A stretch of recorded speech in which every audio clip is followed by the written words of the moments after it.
Hello, we're back. This is Chapter 4, Video 2.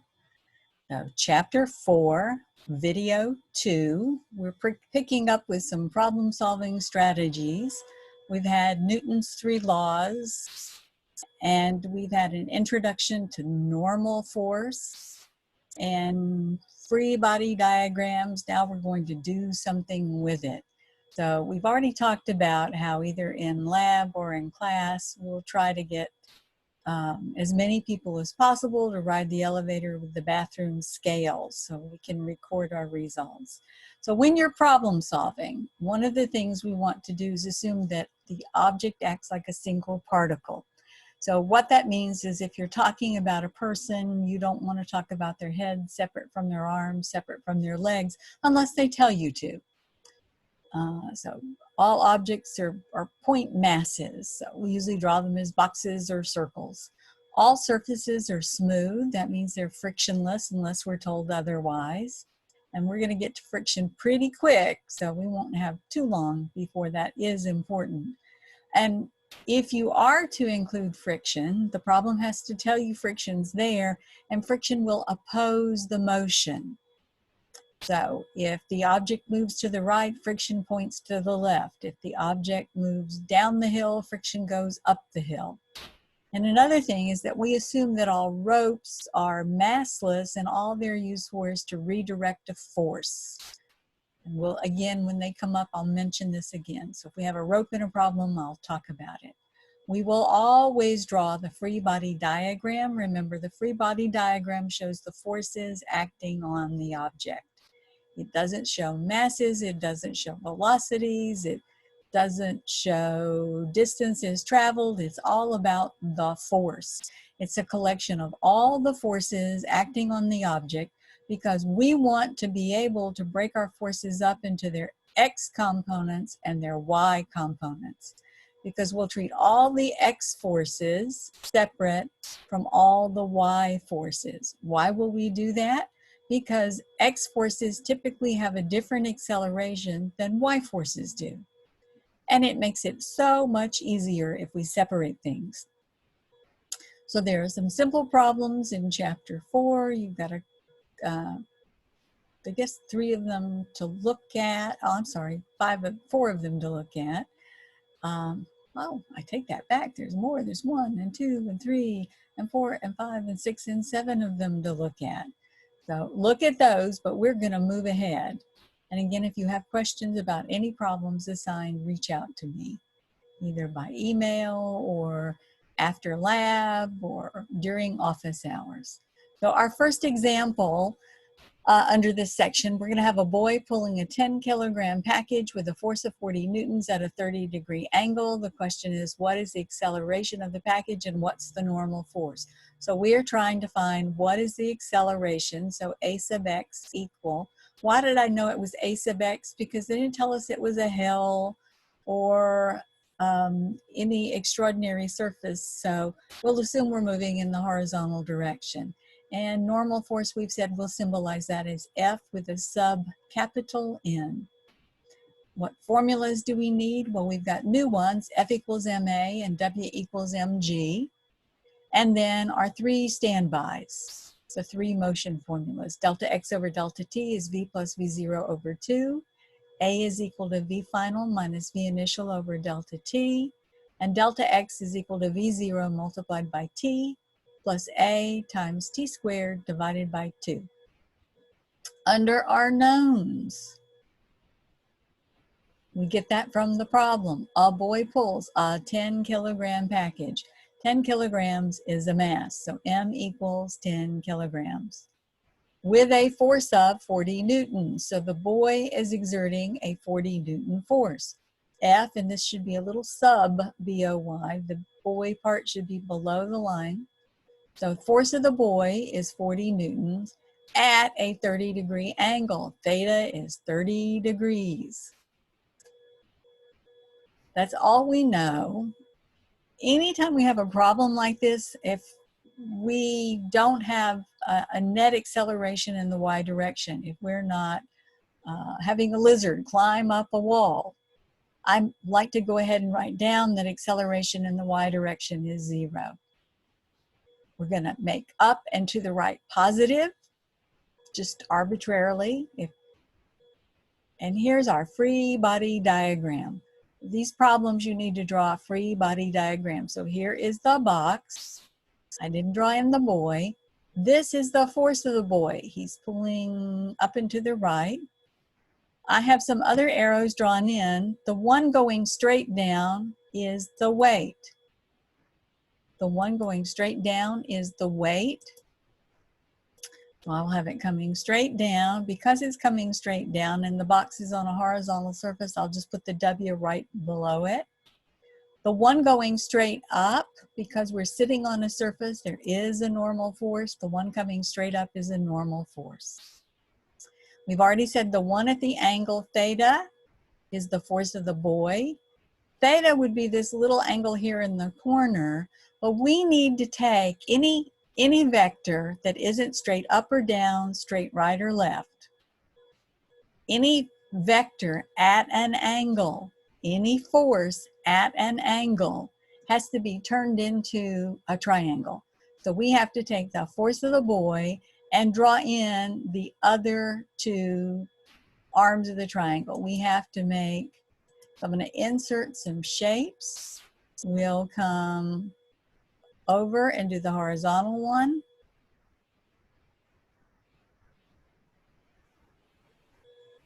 And I hope I've got it over enough. We will need to change the style. Let's make it red, and we will make it dashed. So that is the force of the boy in the x direction. Over and to the right. Remember, theta is this little corner angle right here. All right.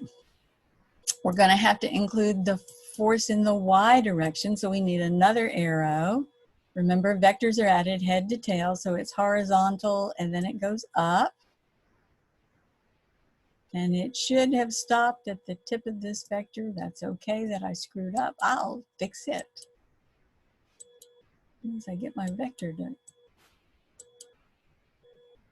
Oh, come on.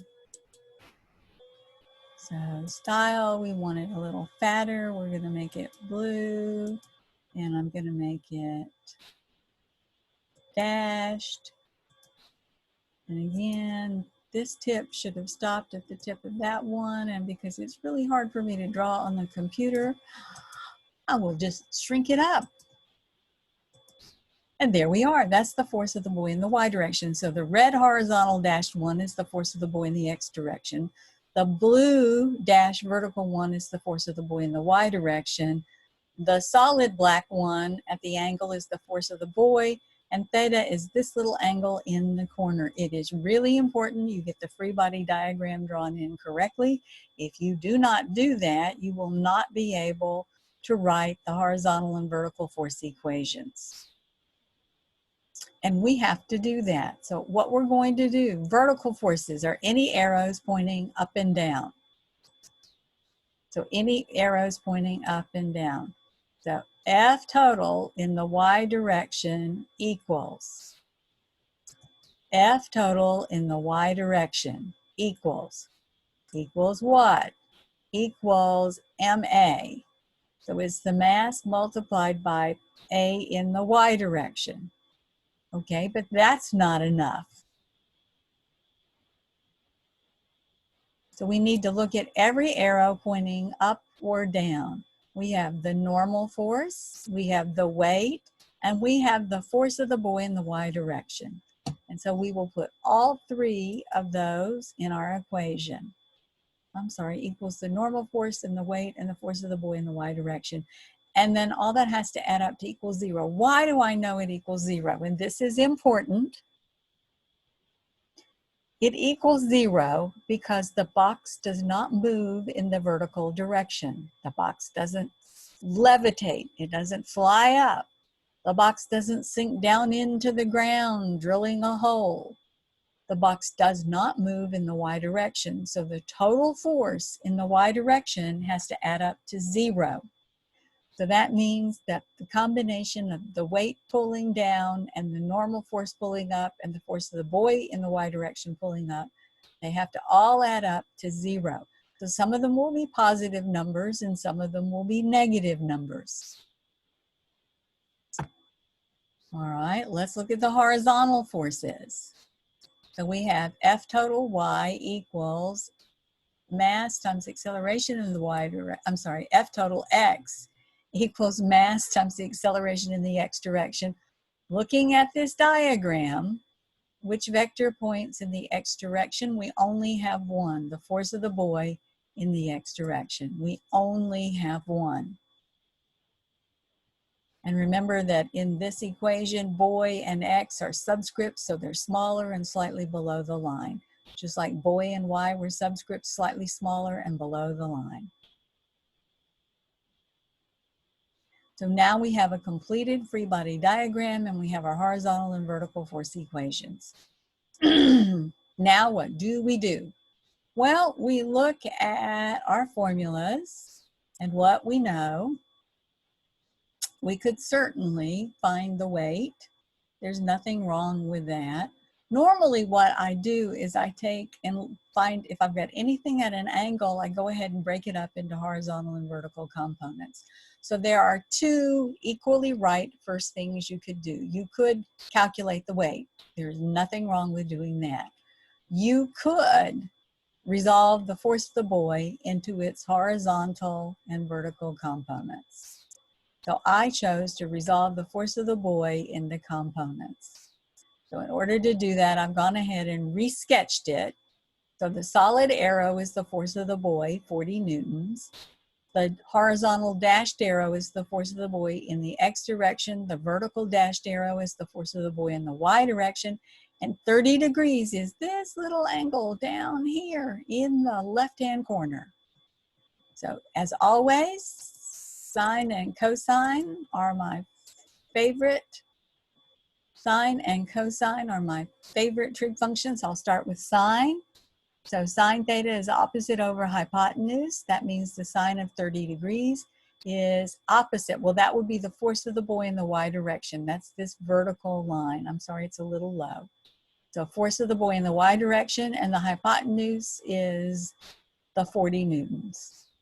To get the 40 out of the denominator, multiply both sides by 40. So 40 newtons times the sine of 30 degrees is equal to the force of the buoy in the y direction.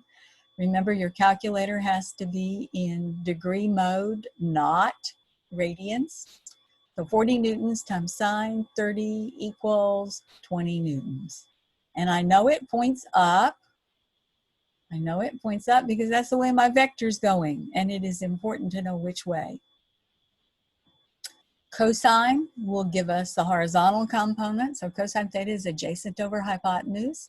Cosine of 30 degrees is the force of the buoy in the x direction divided by 40 newtons. Again, remember we get adjacent from the picture. If the left corner is our angle, the side adjacent to it is the bottom one. So F buoy in the x direction. 40 newtons is in the denominator, cross multiply to clear it. So 40 newtons times the cosine of 30 degrees is the force of the buoy in the x direction, and that gives us 34.6 newtons, and it goes right. So we have our horizontal and our vertical components of the force. Remember I told you there were two equally right things. I'm gonna find the weight. Oh, I'm sorry, I'm not gonna find the weight. I apologize. You could find the weight, there'd be nothing wrong with it. What I did, and what I should have reminded you of, is that anytime you solve for something, you should go back and look at the horizontal and vertical force equations, because you almost always need them before you need the equations in our list. So can we use the first one? No, we don't know the normal force. We don't know the weight. All we have is the force of the buoy in the y direction. Could we use the second one? We know the mass and we know the force of the buoy in the x direction. We can find the acceleration in the x direction. Did they ask us to do that? Yes, they did. So that is what we'll do. We'll use the horizontal force equation and solve for the acceleration in the x direction. So mass times acceleration in the x direction is equal to the force of the buoy in the x direction. Notice you write down the equation, and normally you only write down one of the equal signs. Don't write all of them down. So mass is 10 kilograms, a sub x is what we're looking for, and 34.6 newtons is another thing we know. To find the acceleration in the x direction, you have to divide both sides by the 10 kilograms, and that means acceleration in the x direction is 3.46 meters per second squared, and it goes right. I got that direction from my diagram. Now we find the weight. I keep jumping the gun on that. So weight is mass times acceleration due to gravity. W equals mg. So 10 kilograms times 9.8 meters per second squared equals 98 newtons, and it points down.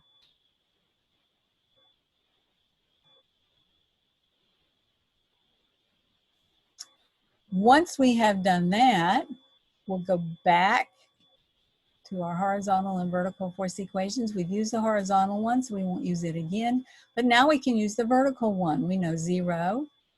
We know the weight and the force of the buoy in the y direction. We can solve for the normal force, which is what they ask us to do.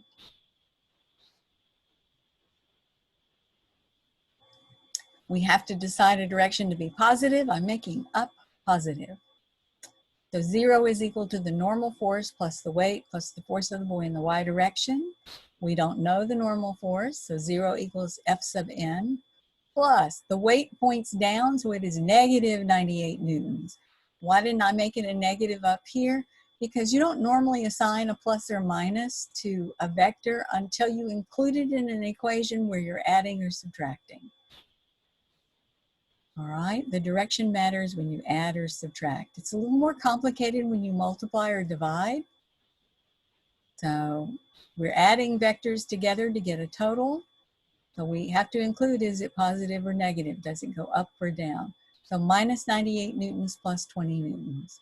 Well, minus 98 plus 28 plus 20 gives us negative 78. And to get that negative 78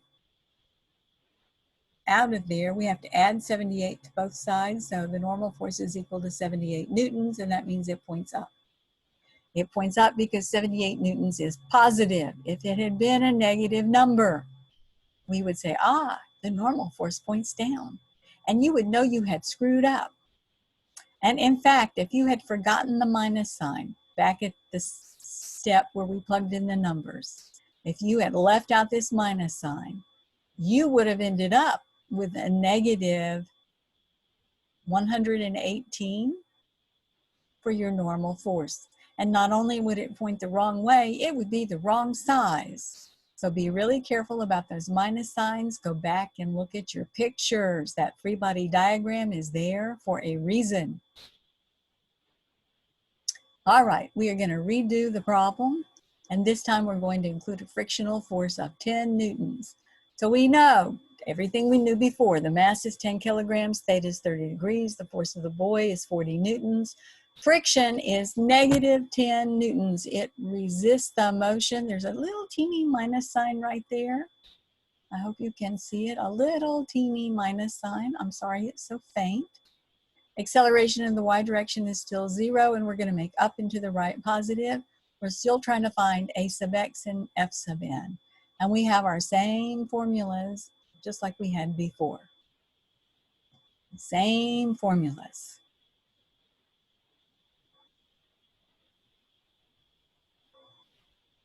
So we have F equals ma, W equals mg, delta x over delta t is equal to final velocity plus initial velocity over 2. Acceleration is final velocity minus initial velocity over delta t. And we have the distance equation, delta x is equal to v0t plus a t squared over 2. All right, we should all have that copied down. So our free body diagram. It looks like the other one. The only difference is this frictional force. That's the only new thing. So it's exactly like the previous one, except now we have the frictional force. The frictional force points the opposite way the box is moving, so to the left, and it is parallel to the direction of motion. So if the box is moving along the surface, friction acts along the surface. You don't have frictional forces unless you have a surface of contact. So weight goes down, normal force goes up, force for the boy is up and to the right, so we have to break it up into X and Y components. Friction points left. So our total vertical forces, F total in the Y direction, equals M times A sub Y equals 0, still equals 0, because the box isn't levitating, the box isn't sinking, equals every arrow pointing up or down. So that's normal force weight and force of the boy in the Y direction.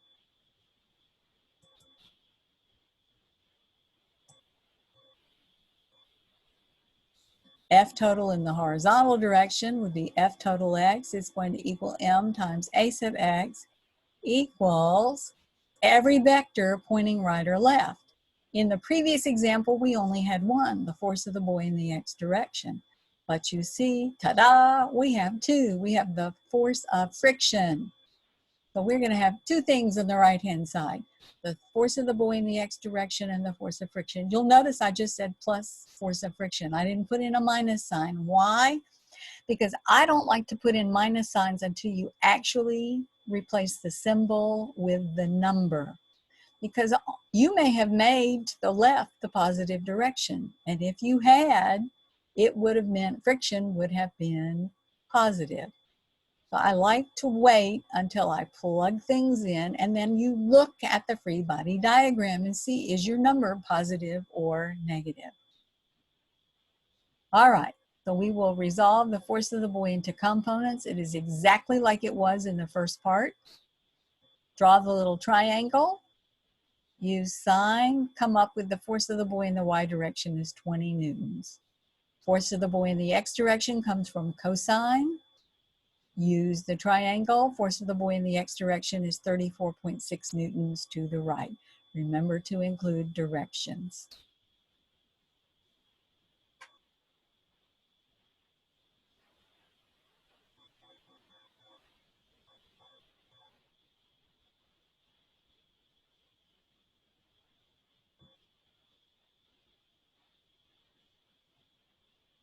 Hopefully you've caught up. If you haven't, I'm sure you're capable of pausing the video and then proceeding. So, what do we do next? Well, you could certainly find the weight, but as always, I tell you, go back and look at your horizontal and vertical force equations. Technically, we don't know the normal force yet because we haven't found the weight. Last time we started with the horizontal force equation right after we had resolved, so I think I'll do that again. We know the mass, we know the force of the boy in the X direction, and we know the frictional force. We can find our new acceleration.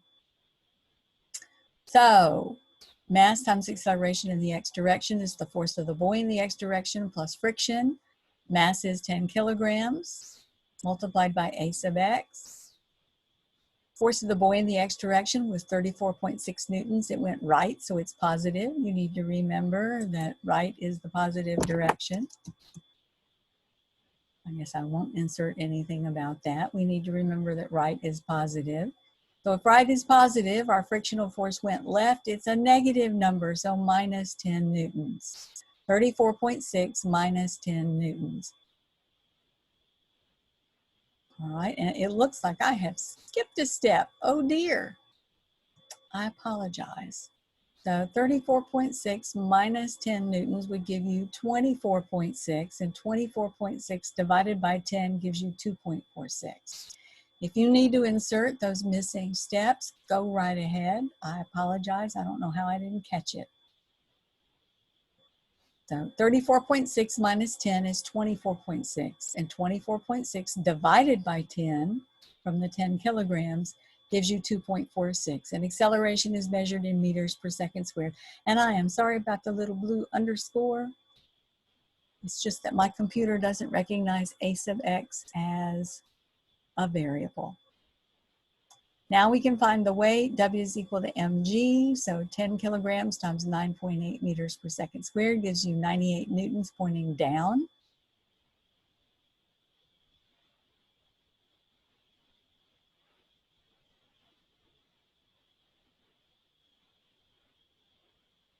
Now we can find the normal force. So up is positive. We write down the F total in the y direction equation. So 0 is equal to Fn plus W plus the force of the boy in the y direction. So 0 equals, we still don't know the normal force, but the weight of the boy points down. It's 98 newtons, so minus 98. The force of the boy in the y direction is 20 newtons. The normal force is 78 newtons. Notice the normal force didn't change just because we had friction. Friction acts along the surface of contact, and the normal force is at 90 degrees to that. So it's not impacted by friction in this case. All right.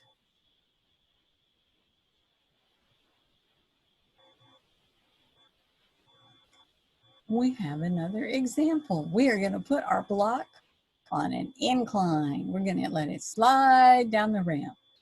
So we have a 50 kilogram block, slides down a smooth incline. It's 100 meters long, tilted at 40 degrees. How fast is it going at the bottom?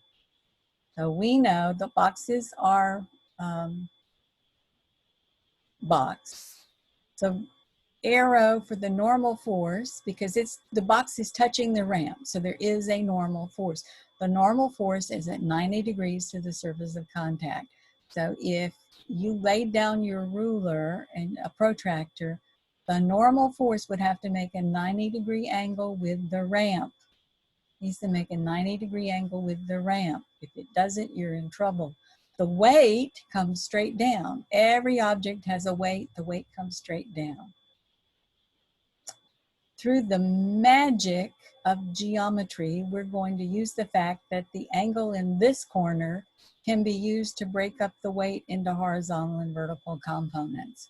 Normally, we would have our XY axis. Y would go straight up and down, matching with the paper, and X would go straight across. But when you have things on a ramp, you want to be one with the box. So you need to pretend maybe the box is a car and you're coasting downhill.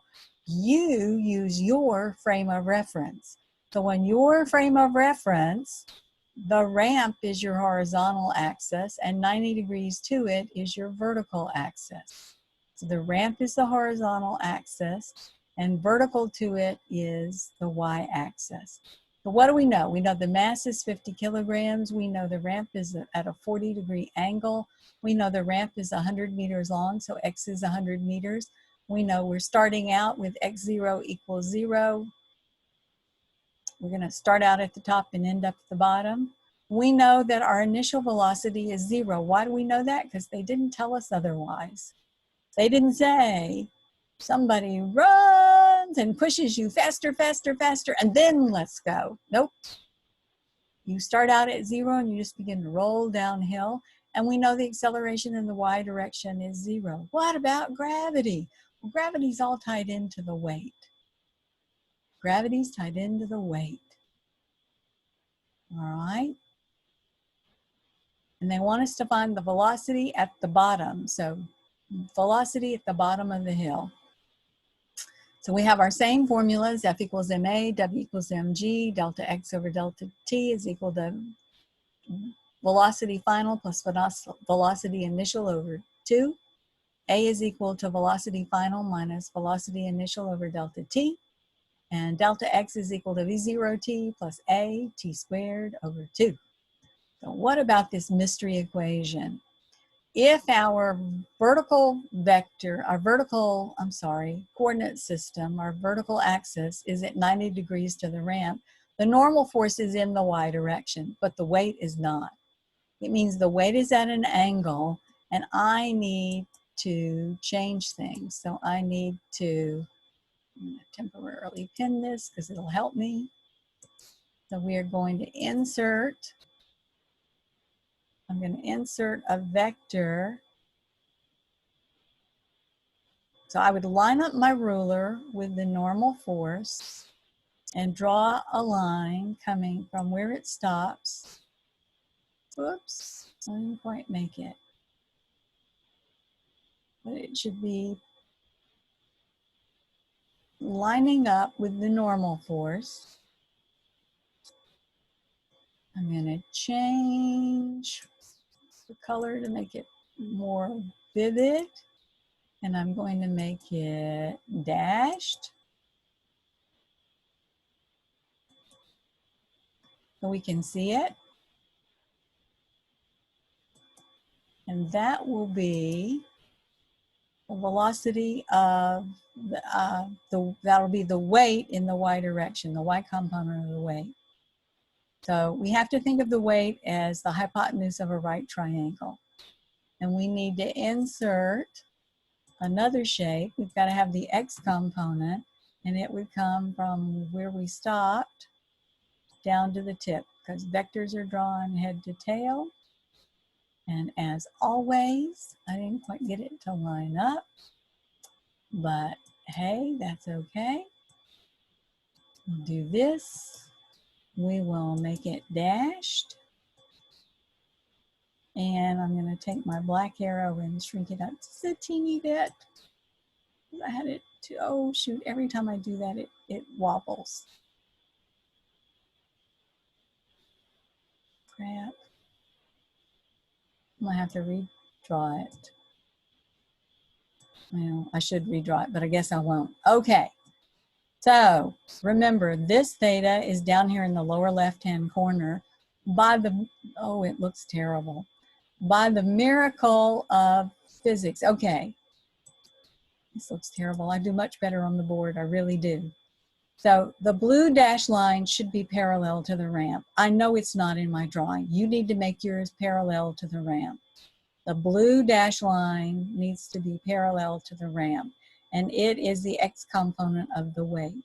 The red dashed arrow needs to be lining up with the normal force.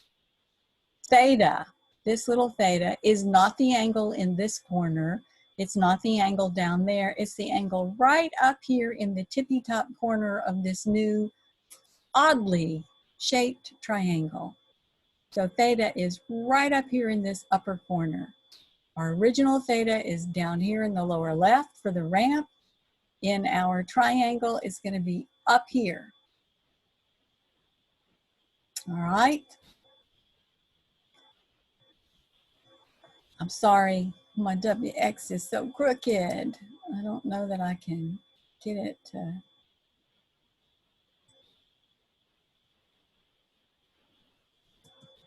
Ooh, maybe a little better. Maybe. It's still not perfect, I don't think. So WX, which is what this blue dashed arrow is, should be parallel to the ramp. All right, enough of me obsessing. Let's get those horizontal and vertical force equations written down. So F for the horizontal force, F total X equals M times A sub X equal every vector in the X direction. We only have one. The weight in the X direction. We only have one, WX. Let's do the vertical. F total Y equals MA sub Y equals 0. How do I know it's 0?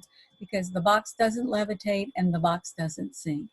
And we'll have to add together any vectors going in the Y direction. Well, that's the normal force and the Y component of the weight. And again, I would not have written this down on the end of the tip. In my perfect world, it'd be written up here next to it.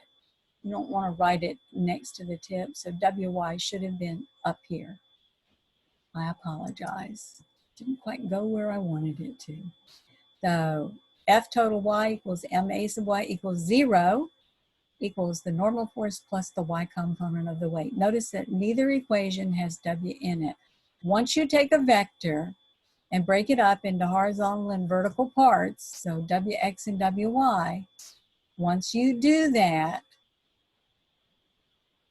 then the original vector won't show up in these equations. So before it was with our forces, the boy pulled at an angle. Here it's the weight that's at an angle. All right, now what? Well, as always, we take whatever's at the angle, whatever's at the 40 degrees, and resolve it into components. And for us, that is the weight. We need to find Wx and Wy, but you can't do that until you find W. So first we find W. Weight is equal to mass times gravity, so 50 kilograms times 9.8 meters per second squared equals 490 newtons. W equals mg.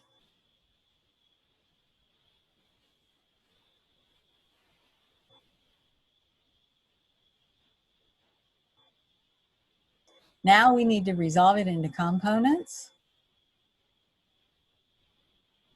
So the weight comes down, Wy is this vector, Wx is the diagonal one going down and left. Theta is up here in the upper corner. I know you can't tell. I would have had to have drawn the picture so enormous to get it to fit in. So theta is not here in the middle of everything. Theta belongs up here in the top corner. So sine is opposite over hypotenuse. Sine of 40 degrees will be Wx because the side, if theta is up here in the top corner, opposite is down here, and that's W sub x, the weight's x component. So sine 40 degrees is Wx divided by the hypotenuse, which was the weight, which is 490 newtons. Multiply both sides by 490, and we get that Wx is 315 newtons. And it goes left. I know, this arrow is pointing down and left. But we said our XY coordinate system, Y would go in this direction and X would go like this. So 315 newtons left. Cosine is adjacent over hypotenuse. Cosine of 40 degrees will be W sub Y divided by 490 newtons. Cross multiply, so 490 newtons multiplied by the cosine of 40 degrees will equal the y component of the weight, so W sub y. W sub y is now equal to 375.4 newtons down. All right, now that we have Wx and Wy, we go back and we look at our horizontal and vertical force equations. If we have Wx, we can find the acceleration in the x direction. If we have Wy, we can find the normal force. So I'm going to find the acceleration in the x direction. We will find a sub x. So acceleration in the x direction, mass times acceleration in the x direction equals Wx. That's our total horizontal force equation. So 50 kilograms times, that's supposed to be a sub x, not a times x. Uh-oh. Uh-oh, uh-oh, uh-oh. Something got whacked. All right, I'm glad I caught it. Sub x. So divide both sides by 50. 315 newtons divided by 50 kilograms will give you 6.3 meters per second squared. How do I know it's newtons divided by kilograms gives me meters per second squared? Because we're solving for acceleration. And acceleration is always measured in meters per second squared if you start out with MKS units. Now we can find the normal force. So we'll use the vertical force equation. We have to let up be positive. Well, we don't have to, but we'll let up be positive. So 0 equals the normal force plus W sub y. 0 equals the normal force. W sub y pointed down. So if up's positive, down is negative. That means it's a negative 375.4 newtons. So the normal force is a positive 375.4 newtons, which agrees with our picture.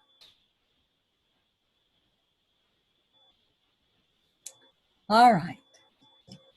What else? If you will notice, we needed the velocity at the end. Well, we haven't gotten anywhere near that. So what can we do? We look at these equations. We know delta x. We know the initial velocity. We don't know the total time. We know the acceleration in the x direction. We know the initial velocity. We don't know the final velocity or the total time. We know delta x, it's 100 meters. We know the initial velocity. We know the acceleration. Ooh, we can use this equation to find the time it takes to get down the ramp. And that's what we're going to do. We're going to find the time it takes to get down the ramp. Something's wrong. What is wrong? Oh, I tell you, all my superscripts just disappeared, didn't they? Sorry about that. All right, we're going to find the time it takes to get down the ramp. So delta x is equal to v0 times t plus a t squared over 2. Delta x is 100 meters. The initial velocity was 0. Time we do not know.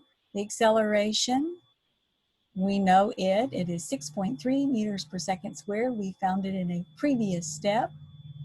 And t squared we do not know, but we sure would like to. And all that's divided by 2. So 100 meters on the left, 0 multiplied by t is just 0. I don't have to write it down anymore. 6.3 divided by 2 is 3.15. I didn't have to do that. I could have multiplied both sides by 2 and taken the 100 and turned it into a 200. It doesn't really matter. But 6.3 divided by 2 is 3.15. And the t squared goes along with it. So now we have to get the t squared by itself. So I'm going to divide both sides by 3.15. So t squared is 100 meters divided by 3.15 meters per second squared. That gives me 31.75 seconds squared. To find t, I take the square root and I get 5.6 seconds.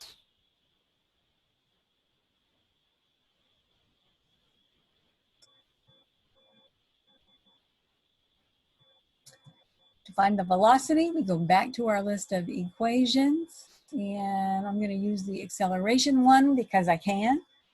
There might have been another equation that would work just as well. So acceleration in the x direction is v final minus v initial over delta t. So I just tacked on x's to remind me that's where we're going, the x direction. So 6.3 meters per second squared is equal to v final in the x direction minus 0 divided by that 5.6 seconds. Multiply both sides by 5.6 to get it out of the denominator. And v final in the x direction will be equal to 5.6 seconds times 6.3 meters per second squared. And that gives you 35.3 meters per second. And that stops video 2.